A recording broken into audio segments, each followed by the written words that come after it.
When I was studying for this script, I sort of started to think about my own views on free will. When you're aware of your unconscious motivations, that's when you have the option to choose whether or not to do things. Being conscious of your choice, being conscious of the choices that you make in every aspect is true freedom. It's not free having to do all the things you have to do to get to that point. For instance, you have to do some self-work. You have to look at yourself, who you are, the cultural motivations and the general social pressures that we deal with all the time put us in a situation to do things that we might not normally do just out of habit.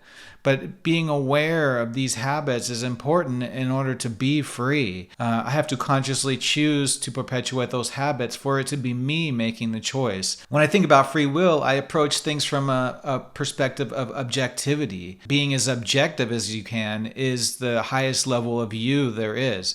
In other words, being aware of your unconscious driving desires and being aware of the external limitations and being aware of just being limited, how you're limited as a human being. You know, your imagination can come up with many things that are possible if this were true or if that were true. An alien life form might have a totally different physiology from a human. What it means for the alien to be free is totally different than what it means for a human to be free. So we have to consider human limitations. We have to consider being aware of our unconscious motivations and desires. We have to be aware of options that are available to us when we educate ourselves, as opposed to options that wouldn't be available to somebody who didn't educate themselves on certain subjects. Also, we have to consider unknown unknowns. Compatibilism, it considers in some amount of determinism as being free. And essentially, it redefines what it means to say I did this, I did that. What are you saying when you say I? What is included in I?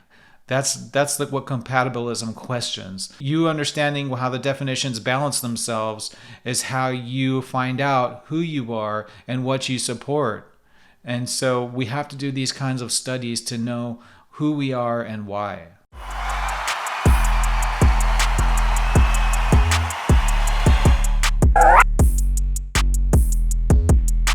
Compatibilism is a philosophical position that attempts to reconcile the concept of free will with determinism. Determinism is the view that every event or state of affairs, including every human action, is determined by preceding events in accordance with natural laws. Free will, on the other hand, is the ability to choose between different possible courses of actions unimpeded. These two concepts seem contradictory. If everything is predetermined, how can we have any real control over our choices? Compatibilists argue that they can coexist.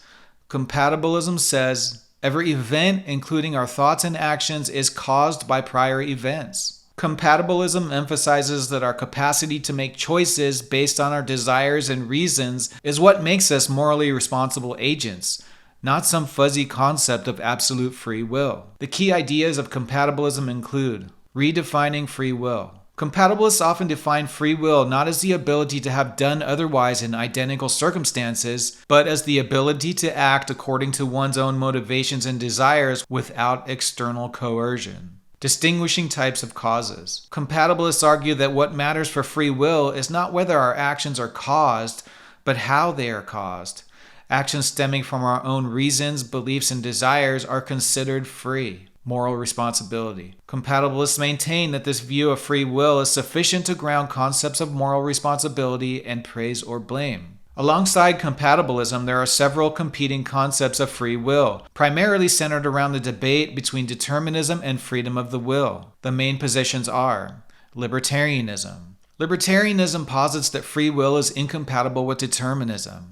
Libertarians argue that for an action to be free, the agent must have the ability to choose otherwise in a way that is not determined by prior events or natural laws. This view asserts that individuals have genuine freedom to make choices and that some of our actions are not predetermined. Hard determinism. Hard determinists believe that free will and determinism are incompatible, but they side with determinism. They argue that all events, including human actions, are determined by preceding events and natural laws, leaving no room for free will. Hard determinists hold that since every action is predetermined by prior causes, the concept of moral responsibility is also called into question. Non-causal theories. These theories propose that free will can exist without being grounded in causation. Non-causal theories suggest that free actions are not caused by prior events or states, but rather are spontaneous and uncaused. An example is the idea of agent causation, where agents themselves are originators of actions in a way that is not determined by prior states. I just want to talk about that, agent action.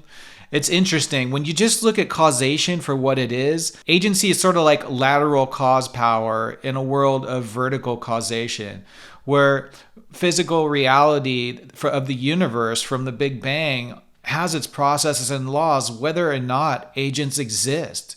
And then all of a sudden, agents evolve. However that happens, they're able to move. Yeah, we do have to consider that as a qualitatively different type of physical reality, because I can alter a process that took billions of years to take place in a second just by deciding to move this vehicle that I'm a part of. So yeah, we do need to consider agents and agent causation as something totally different, because it acts differently. Even if it's determined by evolution, the way that it's determined, at the slightest little leaning of left or right, that decisions go one way or the other, as opposed to having to be tied to long chains of power.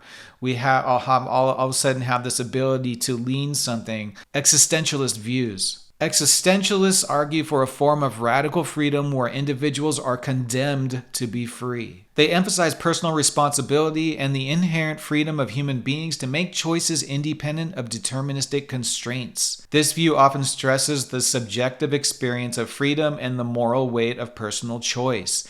Each of these positions offers a different perspective on the nature of free will, its compatibility with determinism, and its implications for moral responsibility and human agency. I'm putting this video out there just, so we can understand compatibilism, because I actually have to consider it now. I have to consider the notion of compatibilism against a notion of objective free will, because objectivity is not really, you can't really totally achieve it. I mean, and in considering whether or not a person's desires and unconscious motivations are part of who they are and is part of freedom is a big deal. I think it's a balance, like a lot of these things are. I think actually there's a balance between compatibilism and the notion of objective free will. You're never going to be able to free yourself from your internal desires totally.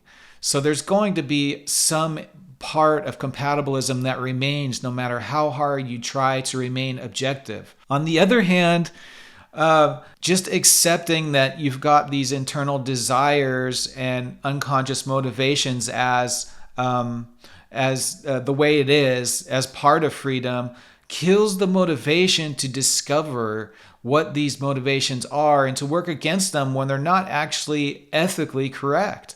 I mean, if you want to be ethical and let's say you understand how to be good, you have to consider that what your unconscious drives are going to drive you into something that's unethical in a lot of cases, because we're all kind of like terrible demonic animals that we have to control that animal within us. So yeah, there's going to be a balance between objective consciousness of your unconscious motivations and compatibilists, which is I'm never going to be able to escape these kinds of desires being this animal that I am.